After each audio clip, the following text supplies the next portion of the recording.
If I just do this, I can just go like that. Yes, you can. Okay. You have to get your feet even closer to the mic. Okay. Yes. Okay. And I'll just bring it down and then. Okay.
Yes, very nice.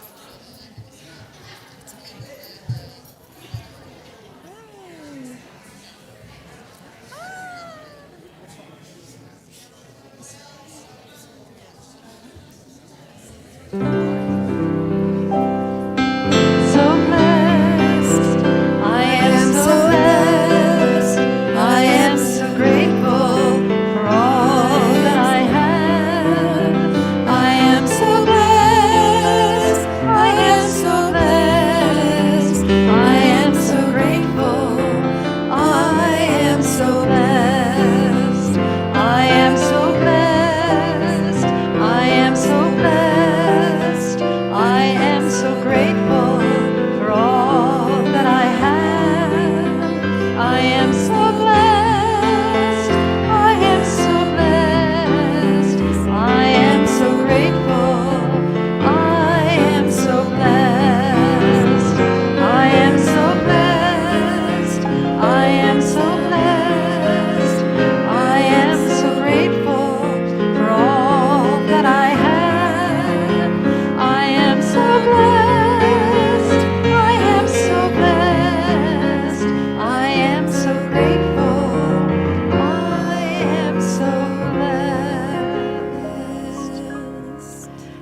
morning, everyone. Good morning and welcome. Thank you, Karen, for singing for us. I appreciate it. Thank you. And welcome to the Ventura Center for Spiritual Living. I'm Bonnie Rose. I'm the senior minister here, and it's great to see you here in the house. And for those who are watching online, welcome to you all as well. Have a few announcements to start with. First of all, happy Mother's Day to everybody.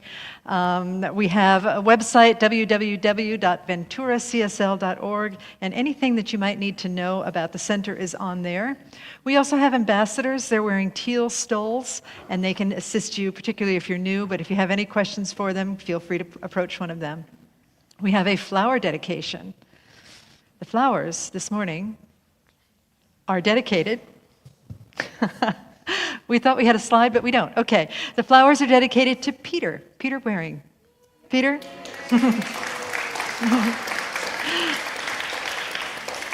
Congratulations on becoming a U.S. citizen from your friend Lynn.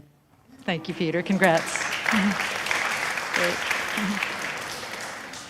Choir rehearsal is today after the service from 11:30 to 12:30. It's downstairs, and everybody is welcome.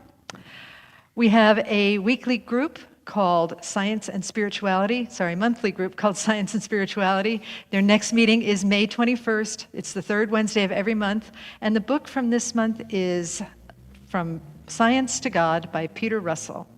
Everybody is welcome. And see Peter, the new U.S. citizen, if you have any questions, okay? All righty, thanks so much. Okay, so I'm going to go ahead and call forth Jessica, who is one of our youth and family leaders, and she'll give us a message. Good morning and happy Mother's Day. Hi, everyone. Good morning. How are you? Hi. Do I have I have my own son. You want to come up here and hang out with Mom? Mm-hmm. And any other kiddos that want to come up for Mother's Day? I have a parent. Hi, Asher. Hi, sweetie. Good to see you. Hi. Everybody's out to brunch today. I think so, yeah. I have a parent prayer. We've read this before, and it was very well received. This is by a psychologist and parent counselor named Gary Meyer, and I would like to read it again to all of our fellow moms, stepmoms, dads, everyone, grandparents, and those who are a parent figure, which is every single one of you. So, the parent's prayer. O Spirit, make me a better parent. Teach me to understand my children, to listen patiently to what they have to say, and to answer all their questions kindly. Keep me from interrupting them or contradicting them. Make me as courteous to them as I would have them be to me. Forbid that I should ever laugh at their mistakes or resort to shame or ridicule when they displease me. May I never punish them for my own selfish satisfaction or to show my power. Let me not tempt my children to lie or steal, and guide me hour by hour that I may demonstrate by all that I say and do that honesty produces happiness. Reduce the meanness in me, and when I'm out of sorts, help me to hold my tongue. May I ever be mindful that my children are just children, and should I not expect of them the judgments of adults.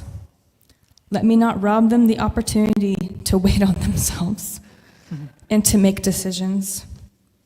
Bless me the bigness to grant them all their reasonable requests and the courage to deny them the privileges I know will do them harm. Make me fair and just and kind, and fit me to be loved and respected and imitated by my children. And together we say, and so it is. So it is. Thank you, Jessica. Thank you, guys, and again, happy Mother's Day. Mother's Day. You are the face of God. I hold you in my heart. You are a part of me. You are the face of God. You are the face of God. I hold you in my heart. You are a part of me. You are the face of God. And so it is. Thank you. All right. Thank you. And now our practitioner, Mark, will lead us in prayer. With all the practitioners and ministers, join me as we support this congregation. Feeling that spirit within, knowing that there is only one God, one life, one love. Knowing that every cell in my body is touched by this divine presence. Knowing that everything in this universe is created by this divine presence, this source, this love. And that I am surrounded by the divine feminine, that I am wrapped in her cloak of love, and she has only good things for me. And as I know that for myself, I know that for each and every one of us here, that there is only goodness for us. I know that this service is blessed, and every word that is spoken today is for our own edification and our own growth. I know that Spirit has provided this day just for me, for each one of us. That the music is blessed. That every one of us who is here is called by divine love, divine order. And so I am thankful. I am thankful for this day, for those who are in my life. I am thankful for each and every one of us who have gathered here today. And I bless everyone in this whole world, all the mothers, the parents, those who have supported us. And knowing that there is such love, I plant my word deep within the mystery of the law. Knowing that it is already complete and perfect, together we say, and so it is. Thank you. Thank you, Mark. Let us continue to breathe in and breathe out, breathing deeply, trusting and knowing that higher power, that presence that is both within us and around us, that it guides us to a deep revelation of the truth of the being that we are, the oneness, the wholeness, the perfection that is at the core of every single person, that masks itself in distressing disguises sometimes, but it is all still the divine. It is all still grace unfolding here on the planet Earth, in the cosmos, as all of us. And so today we sing together in remembrance, in recognition, and in unification with that beautiful divine that we all are. We sing together, I am remembering, knowing that I am is another word for God or spirit or higher power. And we know this for ourselves as we know it for all beings everywhere, for every grain of stardust and every redwood tree, for every wave in the ocean, for the earth, for the wind, for the air, for the fire. We know that it is all I am. So together, let us sing, I am remembering who I am.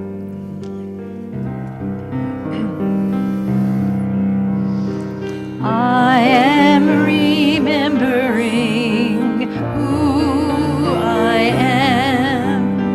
I am remembering who I am. I am remembering.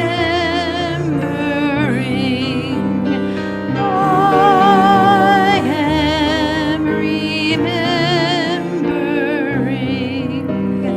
I am remembering who I am. I am love.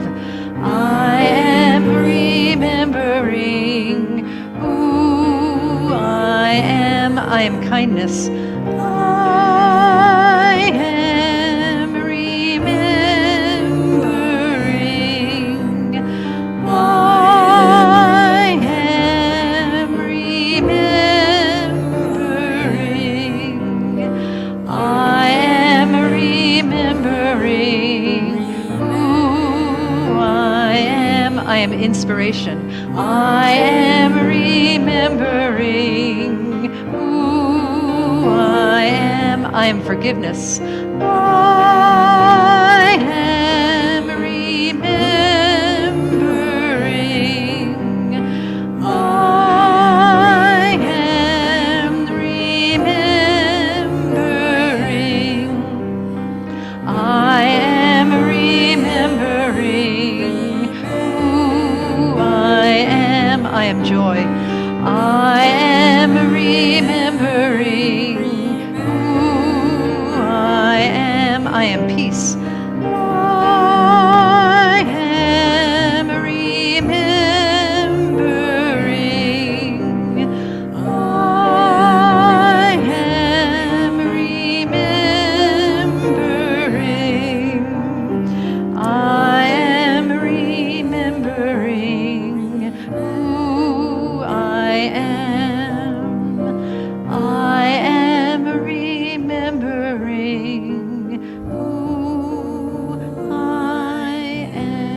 in this place of joy, peace, power, inspiration, love, grace, the infinite.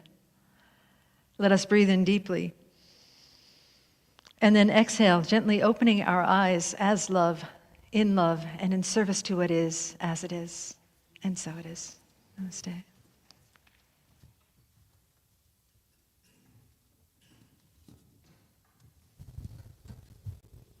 I sang this song in this very room 15 years ago for the first time. I did a concert here, and I love this song because it's about the fact that we are all mothers. Whether we had children or whether we're male or female, we're all mothers, and we can all offer each other nurturing and loving energy.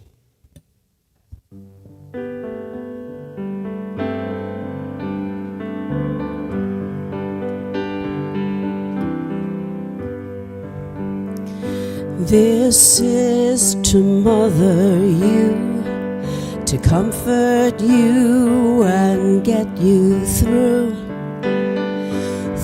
when your nights are lonely, through when your dreams are only blue.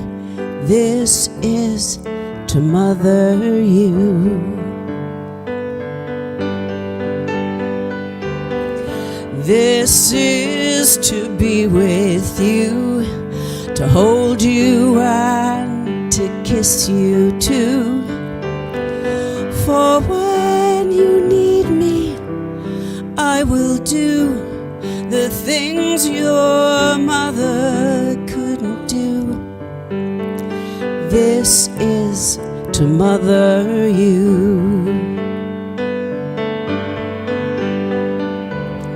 All the pain that you have known, all the violence in your soul, all the wrong things that you've done, I will take from you when I come. All mistakes made in distress, all of your unhappiness, I will take away with one kiss. Yes, I will give you tenderness.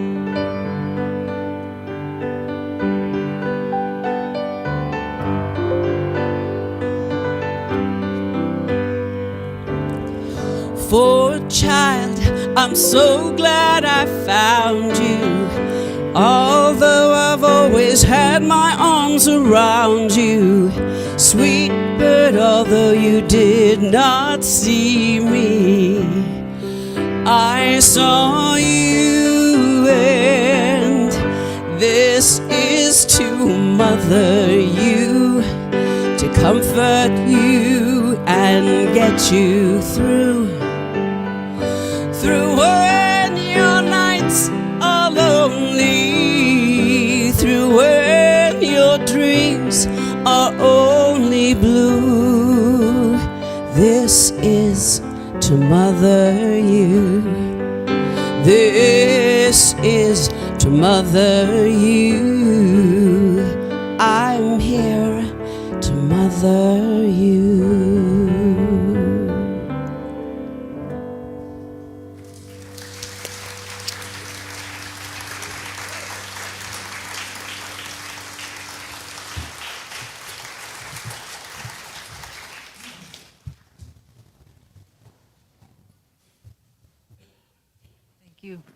Thank you, Perla and Chris. Beautiful. Thanks so much. So today we're talking about Mother's Day, and I'm having a special guest, one of our practitioners, come forward because she is kind of an expert on the subject. Where is she? It's Dina. So I'm going to invite Dina Sherry to come up and just say a few words, and then I'll carry on, and then we'll have somebody else come up. So Dina, come on up and tell us what you know.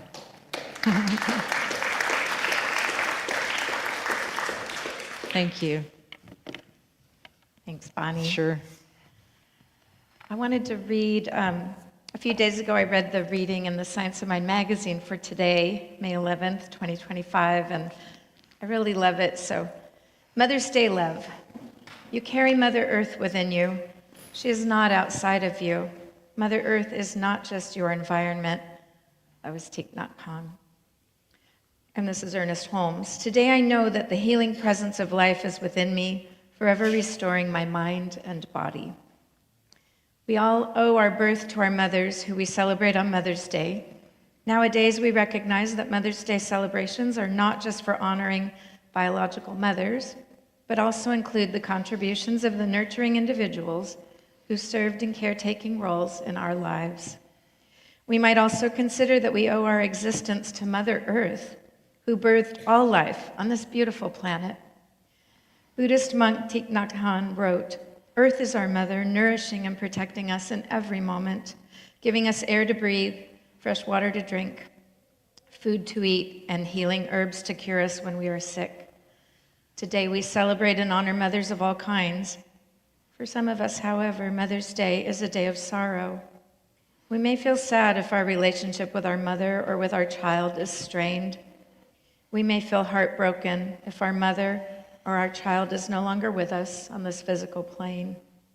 We might also be mourning Mother Earth's plight as we witness the horrific destruction of our environment. If this is not a day of celebration for you, be gentle and kind to yourself. Know that restorative healing is possible. Practice breath awareness, perhaps take a walk or sit near a tree. When we breathe with mindfulness, Thich Nhat Hanh states, we can experience our interbeing with the Earth's delicate atmosphere, with all the plants and even with the sun, whose light makes possible the miracle of photosynthesis. With every breath, we can experience communion. With every breath, we can savor the wonders of life. And this is the affirmation. I'll read it twice so you can breathe in with it. It's breathing in, I fill myself with peace. Breathing out, I appreciate life's wonders. So now breathing in, I fill myself with peace. And breathing out, I appreciate life's wonders. I wanted to talk to you about my two moms. And yeah, there they are. So Lolly's on the left and Bobby's on the right. And I'm an adoptee, so that's why I ended up with two moms. So let me read what I wrote, and hopefully I won't go too long. Okay. So today we celebrate the divine feminine. We love our Mother Earth and the mother within us. We remember birth and give thanks for our lives and our mothers who birthed us. What a powerful forever life force. Mother's Day may be a mixed bag, a day of sorrow, along with the loving joy. These are my two moms. The only time they were together here on earth was on November 23rd, 2013, at our center. My mom, Lolly, on the left, adopted me as an infant, and Barbara, or Bobby, or my Mama B on the right, is the mother who gave birth to me, and also let me go at birth. There is joy and sorrow in this. This picture is a day of joy and sorrow, as it captures us at our son Josh's funeral, here at our spiritual center. My two families shared the same space here in the greatness of loss. I'm thankful to be a mother to two children, to have experienced the profound kinship in giving birth, the deep connection with all women, the merging of souls and allowing the passage of new life to be birthed through me. It was my son's death that brought me to VCSL in 2013. The first Mother's Day after his death, I did attend church that day. Mostly, though, I've honored my heart and taken time away on Mother's Day over these years. So today it's just time has gone on and it's different, and here I am. Beloved Dot and I went out to brunch that first Mother's Day. Thank you, Dot. My husband Kevin was away in Montana. That's where our son had been living, on a fishing trip that was supposed to include our Josh, but no longer did, and yet somehow still did, in spirit so completely, or even more completely, or just differently. My parents have both passed on. My mom lived beyond my dad and didn't have an easy time the last few years. My Mama B still lives in New Jersey with my sister, who also came out for Josh's funeral. I'm still going through the things left behind by my mom and her death. It is a lifetime of work. It is remembering my belonging, remembering that I'm always beloved. We honor our mothers today. We see the beauty of our earth. We love her fiercely. We allow ourselves to be who we are and remember that we are good. When I became a mom for the first time and saw my daughter Heather, I knew that I would find my other mother. It took some time, but before Heather turned 2, Barbara and I reunited with a phone call. My reunion was a shaking up of the family for my adoptive mom, but it was too essential for me to let that stop me. It was February 11th, 1987, a day we still celebrate. Barbara came out to see me in Santa Barbara. She and my daughter Heather and I took a trip up to Big Sur. We roller skated at the beach.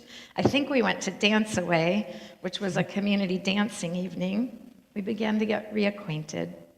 That next year, Heather and I went east to see Bobby in Queens, New York, and spend time at the Jersey Shore on Long Beach Island. When I first stepped foot onto that beach, my whole body knew that place at a deep level. I am remembering the beginning of this life. And I did grow up in California, by the way, born in San Diego, and I always had lived here. Barbara was brave enough to play her ukulele for us at Josh's funeral and lead us in singing All My Life's a Circle by Harry Chapin. Let's sing that soon. It didn't pop in till this morning, and I thought, oh, that song. Happy Mother's Day to Lolly and Bobby. For now, I wish all of us Happy Mother's Day, however this day unfolds. Thank you, Dina. That's beautiful.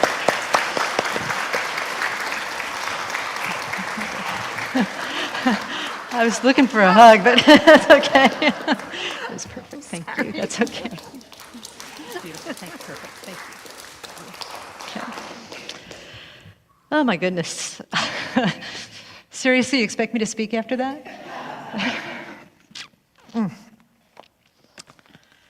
All right. So Dina and the reading and Perla with her beautiful music illustrated something that we've come to kind of expect from Mother's Day, that there's this continuum of Mother's Day, and that some people think it's a joyful holiday, some people struggle with it, people that may have had challenging relationships with their moms or who want to be moms. There's a famous reading called The Wide Continuum of Motherhood, and is often read in churches, and I decided not to read it this year, just had Dina speak, because she really does represent the wide continuum of motherhood in many of its various incarnations. There's one thing, though, that I really want us to remember in this wide continuum of motherhood. I was on a phone call recently, a Zoom call, and Sharon Salzberg was there. Sharon Salzberg is a well-known Buddhist teacher. And she talked about how she had been facilitating this event after a tragedy. It was after some awful tragedy. And somebody came up to her and said, you know what, Sharon, I feel guilty because I'm having a really good day today, and I can't stop smiling. And she said, perfect. Perfect. Because my definition of equanimity, she says, is to be able to hold both the joys and the sorrows. So that the wide continuum of motherhood has to contain all of the things that we spoke about, all of the challenges of motherhood, but also all of the joys. There are people here in this center that had a great relationship with their mom, and we can feel our challenge, but we can also celebrate with them, sympathetic joy in the Buddhist tradition. And there are people here that have this great joy about motherhood, and they recognize that people are struggling with this holiday sometimes, and we can honor all of that. We can honor all of that, because truly we all are one. And as we start to honor that more and more and more, we connect with that I am presence, the isness of being, that which is beyond ideas of wrongdoing and right doing, of what should happen and what didn't happen and what is happening, that place within us, that realm of heaven that is perfect within us, that is so beautiful and the truth of our existence. So can we give a round of applause for everybody that is celebrating motherhood? And if you want a focal point, there's a new baby over there. Let's just clap for that new baby. Thank you. Thank you. I did their wedding, and I think it took, right? I think it stuck. Good. Goodness. There is this beautiful reciprocal nature to the universe, and it has to do with giving birth and being birthed. I was on another Zoom call with another group of people, And there were two brothers on the call. They were sharing a square, their Zoom square, and they were just glowing, just like boys in their 40s, but they were just like boys. And they were just glowing because one of them had almost died last year. And he was with us for the first time in over a year. And they were speaking about the experience of life and death and being brothers and how beautiful it was for all of them. How beautiful it was to have seen that other side of the veil and to experience that and then to come back and to be able to reflect on it in a circle, in a supportive circle. Now, we were all listening devoutly to them, and yet my eyes kept wandering to another Zoom square. And that was the Zoom square of their mother. Their mother was on the call, hearing about the possible demise of her one son, but hearing all of this beauty pouring forth from both of them, from this situation that had happened in their lives. And after the boys, the 40-year-old boys, stopped speaking, I raised my little yellow Zoom hand, and I just said, I want to hear from your mom. I want to hear what she thinks about all of this. And she said such beautiful and eloquent things, but one of the most beautiful things she said that stuck with me was she said, you know what? Everybody thinks that I gave birth to my children, but they gave birth to me. And I sit with that and I ponder it, and it seemed so beautiful to me. It just opened my heart, because it is true that anybody that has given birth, whether it's to a child or a creation or a book or a church service, or you've served in some way, or you teach children, or you have a relationship, we are constantly giving birth. But that thing that we give birth to, that creation, gives birth to us as well. Somebody on the call pulled up this phrase from Zen. It's a paraphrase of Zen. It's changed a little bit. It says, "Show me the face you had before you gave birth to your mother." Don't you love it?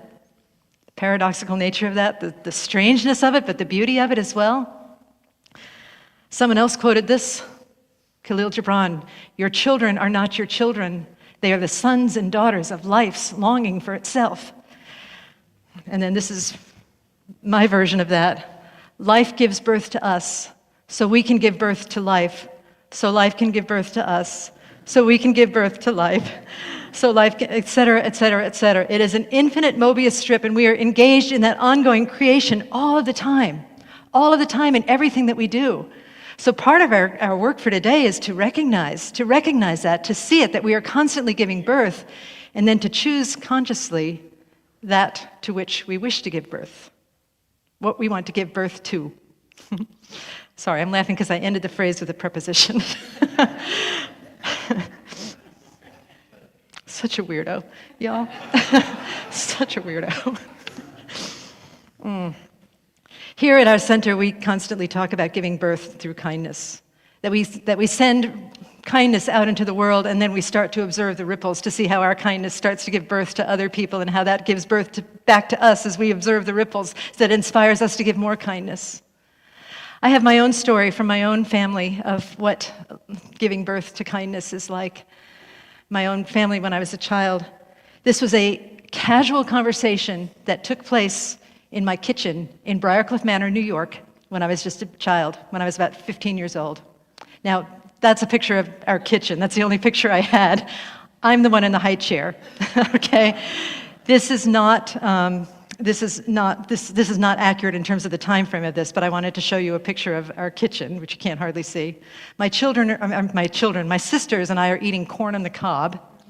We were the original children of the corn, evidently. And I'm going to cover that up right now so it's not too distracting to me to be looking at my sisters when I'm telling this story. So as I said, this was a casual conversation that took place when I was about 15 years old. And when I was a kid, similar to as I am now, our family had a lot of animals. And I really, really, really loved our animals.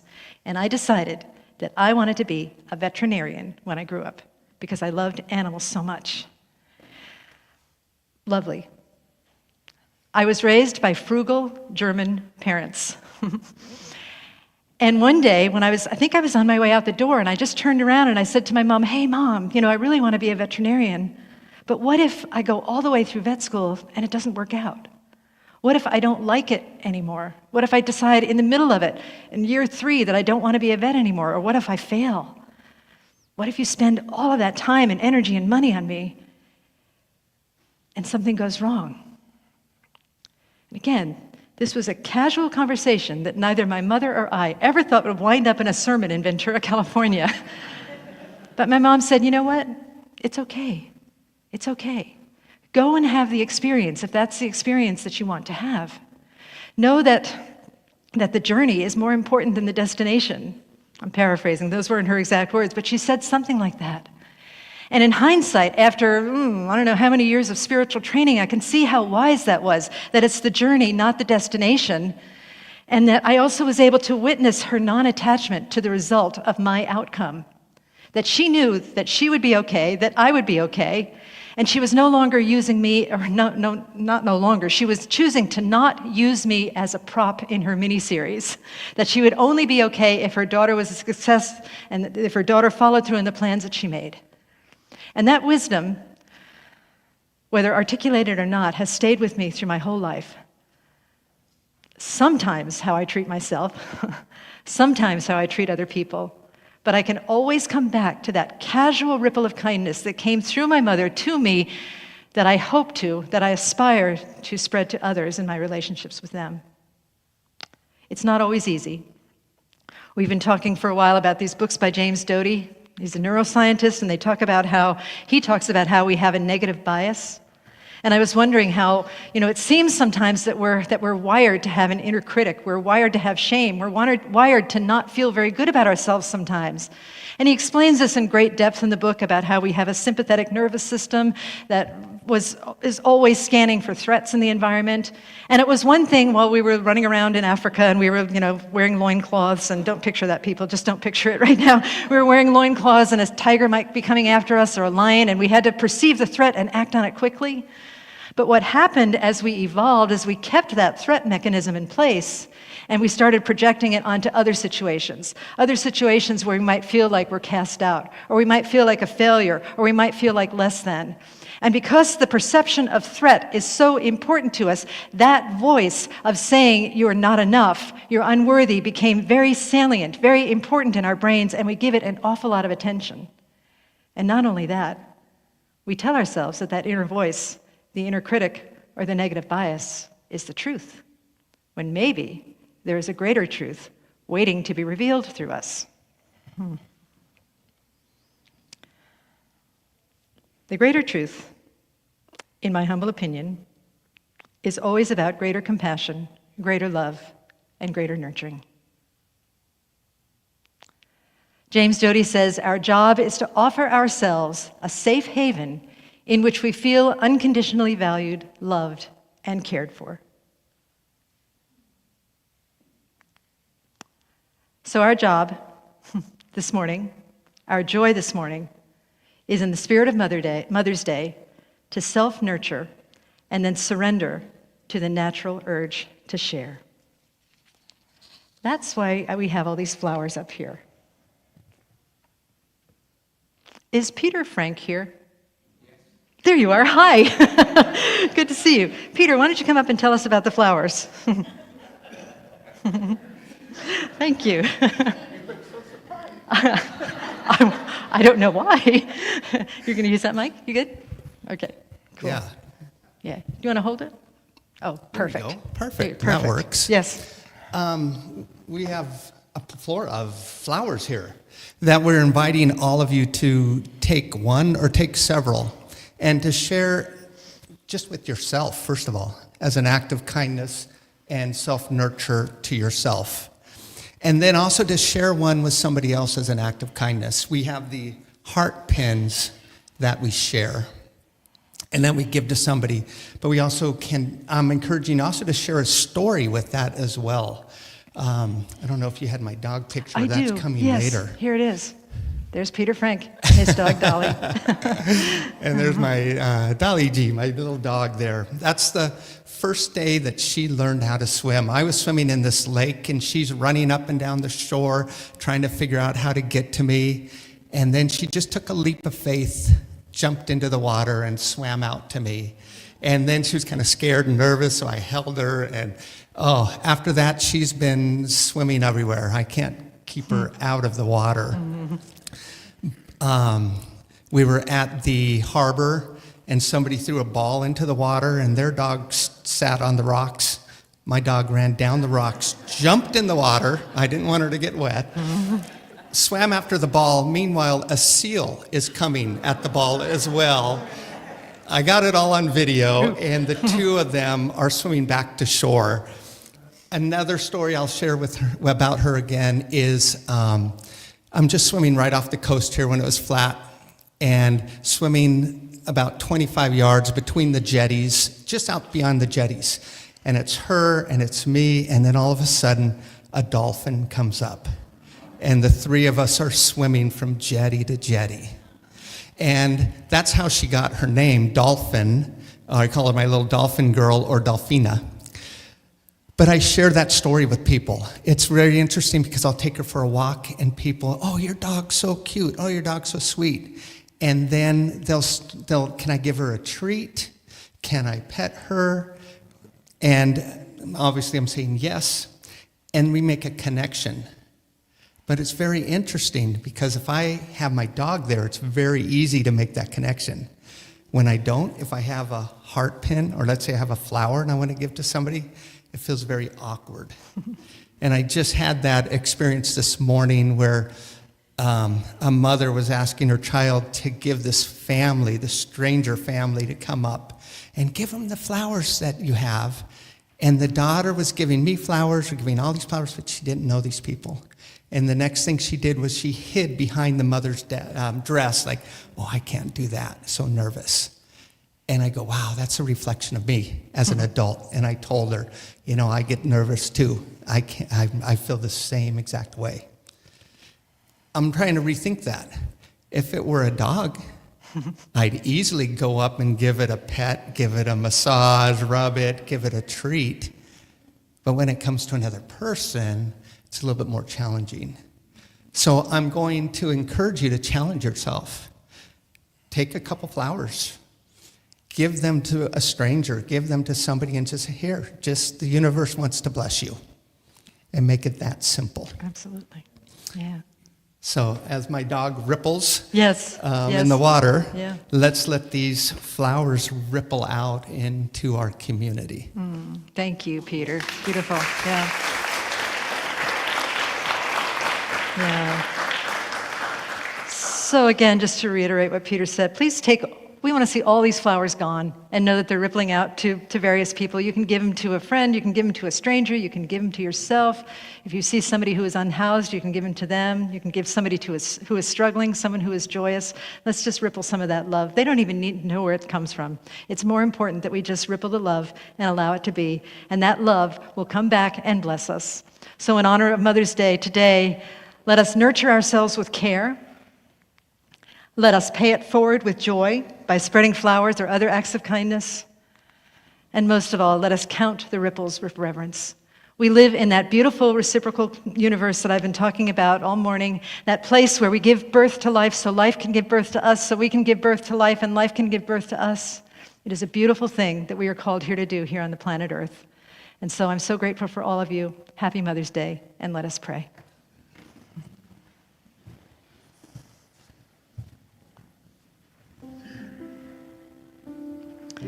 We turn within to bless and honor the power and presence of the one life that is God's life.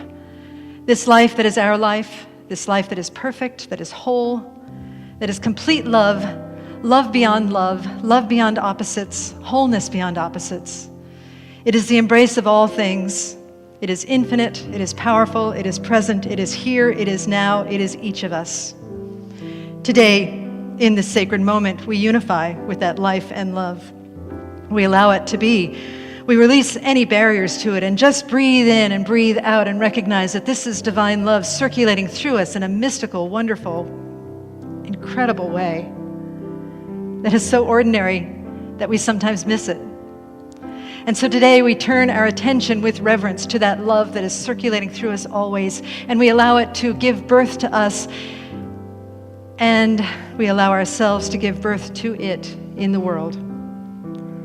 How good it is to know that we are called to be transformed and to transform the world around us through our own transformation. We offer ourselves with love we allow ourselves to be nurtured, not only by ourselves, but from the world around us. And we see that the divine always sends us flowers. The divine gives us breath. The divine gives us life. And we take the knowing of that into us as we go about our days, committed to being the love that we seek to see in the world. And so I'm just so grateful for this truth and this power and this presence. So grateful for transformation, so grateful for joy, for community, for all of us here today. I bless all paths to spirit, churches, synagogues, temples, mosques, ashrams, gurdwaras, fundamentalists, atheists, all beings everywhere. And with a heart that is so filled with blessedness and so filled with love, I say thank you, Spirit, thank you, God, and I release these words into the divine mystery. And together we say, and so it is. Namaste. Thank you. Bernie. Cool. Hi. Hi. Thank you all for being here. The idea of being compassionate and loving and spreading that into the world, from Dina's talk, from Peter's talk, from Bonnie's talk, from Prata's song. Beautiful, beautiful, beautiful. I felt everything, and guess what? What? We are all one. Yes. So Absolutely. please take a happy flower with you, and let us say together our affirmation of abundance. We trust in spirit. Love is the giver and receiver of all that we are. We offer this gift. It is an outward expression of our inner abundance and compassion. Our gift blesses many and returns to us multiplied in miraculous ways so that we may give again. And so it is. Thank you, everyone.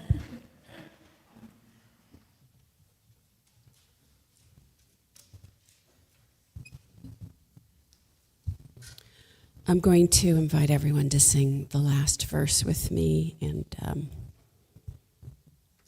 you all know this song.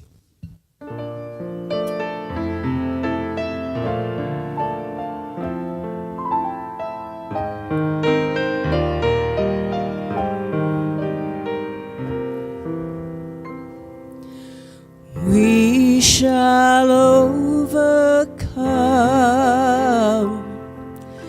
We shall overcome. We shall overcome one day. Deep in my heart, I do believe that we shall overcome one day.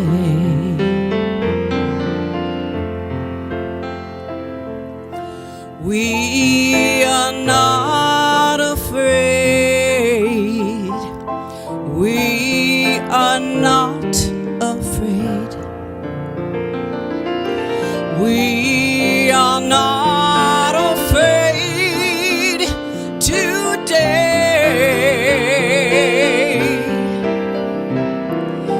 Deep in my heart, I do believe that we are not afraid today.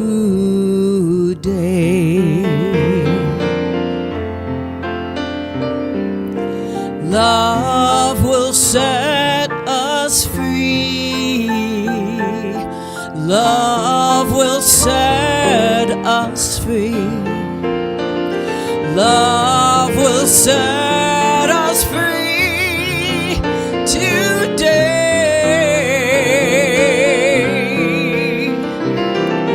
Deep in my heart, I do believe that love will set us free today.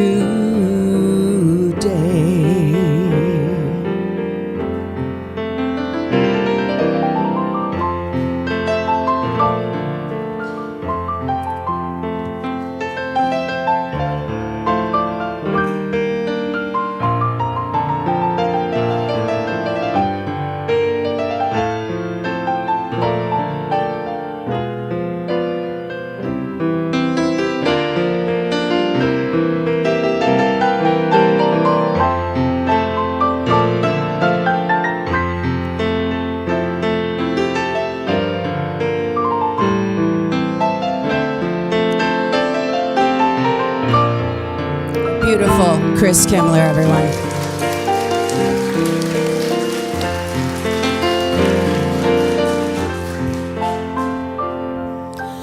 We'll sing hand in hand. We'll sing hand in hand.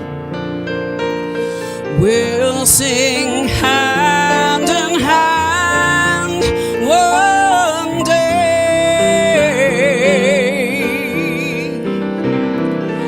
Deep in my heart, I do believe that we'll sing hand in hand today. Okay, everyone sing this with me. We shall overcome. We shall overcome. We shall overcome. We shall overcome one day.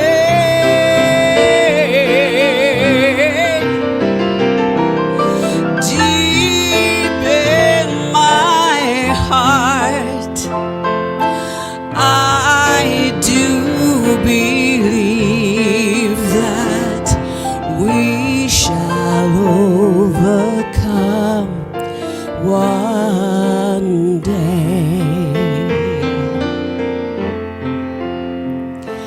Yes, we shall overcome one day.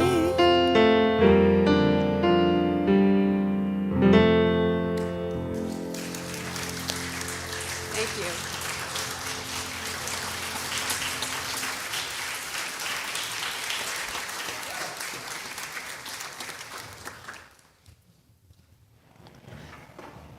Thanks so much, y'all. So David, you want to start us off with your announcement? Oh, Okay, then. There you go. hi. Hi, David. So on Saturday, next Saturday, the 10th at 10 a.m., we'll be having 17th, right? on the 17th. Yes, did I say Yes, something you said wrong? the I said 10th. something wrong. The 10th. I said it was 10th, but that I was was yesterday. wrong. That was It's yesterday. May 17th. The 10th is come and gone. Yes.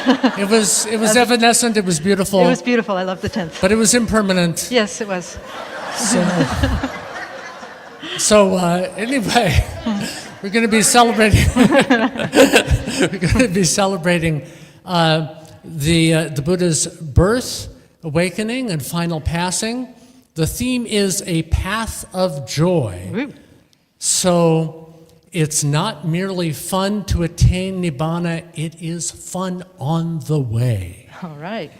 So you get to experience the joy of generosity, loving kindness, virtue, and wisdom, and it is great. So please be here or be on the live stream. Thank you. Thank you.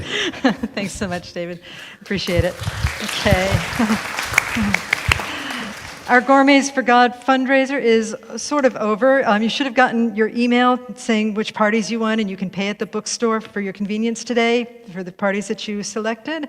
There are also a few spots for larger parties that did not get completely filled, and Kathy Walker is here today, and she'll be able to share some details about that with you. Let's see. We have another class coming up, The Art of Letting Go. This is facilitated by Bernie Austin and Lita Martin. It's on 4 Tuesdays, May 20th through June 10th, 6:30 to 8:30 in person. And this class takes you on a journey and through processes to create a fertile environment for change. It's highly experiential, and it involves being curious and open and having the desire to shift thinking and perception and awareness, and it's priceless pricing. Another class, Change Your Thinking, Change Your Life. This is facilitated by Reverend Jennifer, and that's 6 weeks on Zoom and in person. And the dates are up there, and there's more information at the kiosk, at the concierge desk in the social hall. But basically, it's about changing your foundational thinking, and we experience life in different and miraculous ways. It will help you jumpstart that shift. And there's more details online, and as I said, at the concierge desk. A couple more things. Next week, we don't have a slide for this, so don't panic back there in the tech department. Next week, we're having a New Thought music star come. She's going to sing along with the choir and sing for us as well. Her name is Faith Rivera, and she's pretty well known in New Thought circles. And just through the workings of Spirit, she lives in Hawaii, and she's coming to Southern California, and she called us. Isn't that so sweet? She asked if she could sing on a Sunday, and I said, well, the choir's singing. I'd hate to bump the choir because we love the choir, but she's like, we'll all sing together. So next week should be some really fun music. The choir is singing as well. And then let's see. I want to also acknowledge anybody that has volunteered or served in this service or this week. Would you just stand up and let us give you a round of applause because we love you. Stand up. Stand up, volunteers. Okay. There, yeah. Not everybody's standing. Peter Frank, for one, did not stand up. So, so be sure to clap at him when you see him, okay? And a few others too. Joan, did you stand? I don't know. Anyway, okay. Okay, did not mean to come off as like a dictator with that. So, anyway, so again, remember to take flowers to spread the joy around. We want to see all those flowers gone, knowing that they are spreading ripples of loving kindness throughout the world. And we also have hospitality out there in the social hall. And then last but not least, we have amazing practitioners in this spiritual center. So if you would like prayer for something, come on down front, and one of our practitioners would be delighted to pray with you. I think so. That's all we've got for now. So now we're going to do our closing song. And here we go. Oh, let's stand up. Oops. I want to sing, sing, sing. I want to dance, dance, dance. I want to sing, I want to dance. Hallelujah. When those gates are open wide, I'll be standing by your side. I want to sing, I want to dance. Hallelujah. I want to sing, sing, sing. I want to dance, dance, dance. I want to sing, I want to dance. Hallelujah. When those gates are open wide, I'll be standing by your side. I want to sing, I want to dance. Hallelujah. I want to sing, sing, sing. I want to dance, dance, dance. I want to sing, I want to dance. Hallelujah. When those gates are open wide, I'll be standing by your side. I want to sing, I want to dance. Hallelujah.